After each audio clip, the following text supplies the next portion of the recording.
సినిమాలకే పరిమితమవుతూ commercial హిట్లకి దూరమైన Kollywood star Vikram ఈసారి route మార్చాడు. కోబ్రా మూవీతో దండెత్తాడు. పొన్నియిన్ సెల్వన్ రావడానికి నెల ముందే కోబ్రాగా కమర్షియల్ హల్చల్కి సై అన్నాడు. మరి బాక్స్ ఆఫీస్ లో కోబ్రా దాడికి వసూళ్ల వరదొస్తుందా? సీన్ రిపీట్ అనే మాట వినిపిస్తోందా? Just watch it. నవరసాలను రకరకాల గిటపులతో పిండి పిప్పి చేసే కోలీవుడ్ స్టార్ చియాన్ విక్రమ్. ఇక కేజీఎఫ్ తో పాన్ ఇండియా హీరోయిన్ గా మారిన లేడీ నిధి శెట్టి.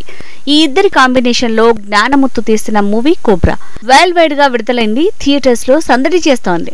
విక్రమ్ కోబ్రా మూవీ కథ మీద ఫోకస్ చేస్తే ఓ లెక్కల మాస్టార్ కి రకరకాల హత్యలకి ఉన్న లింకే కోబ్రా. ఒక్కో దేశంలో ఒక్కో వ్యక్తిని ఒక్కో గెటప్ లో వెళ్లి అనుకున్న టార్గెట్ ని రీచ్ అయ్యే ఓ లెక్కల మాస్టారి లెక్కల వెనుకున్న క్రిమినల్ కథే కోబ్రా. కథా నేపథ్యం తప్ప కథ రొటీనే అనుకోవాల్సి వస్తోంది. పాత్ర ఏదైనా గెటప్లు ఎన్ని వేసినా అందులో పాతుకుపోయే నటుడు విక్రమ్. ఇందులో కూడా తన పాత్రలో దూసుకువెళ్లాడు. గెటప్లతో షాక్ ఇచ్చాడు. ఇక నిధి శెట్టి పాత్ర మేరకు గ్లామర్ డాల్ గా హల్చల్ చేసింది. విలన్లు సపోర్టింగ్ ఆర్టిస్టులు కూడా పర్లేదనిపించుకున్నారు.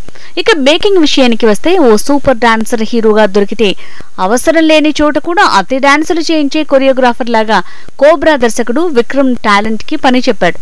దశావతారమే పర్ఫార్మెన్స్ పరంగా కమల్ కి కలిసొచ్చినా కథపరంగా కలిసి రాలేదంటారు. అలాంటిది విక్రమ్ ఈ గెటప్పుల పిచ్చిలో పడి అనవసరపు ప్రయోగాలు చేస్తున్నాడేమో అన్న కామెంట్లే పెరిగే పరిస్థితి వచ్చింది. మల్లన్న ఇంకొకడు ఇలా చాలా సినిమాల్లో గెటప్పులే తప్ప కంటెంట్ లేదు. కోబ్రా ఆ కోవకే చెందుతుందనేస్తున్నారు. రొటీన్ కథకి గెటప్పులు యాడ్ చేసి వెరైటీగా మార్చబోయారు. ఇక ఏఆర్ రెహమాన్ మ్యూజిక్ కూడా ఏమాత్రం మ్యాజిక్ చేయలేకపోయింది. ఒక్కటంటే ఒక్కటి కూడా గుర్తుండిపోయే సాంగ్ లేదంటున్నారు. అయినా కానీ టాక్ మాత్రం మరీ నెగటివ్ గా లేదు. దీంతో యావరేజ్ మైలేజ్ తో కోబ్రా గట్టెక్కొచ్చనే కామెంట్లు పెరిగాయి.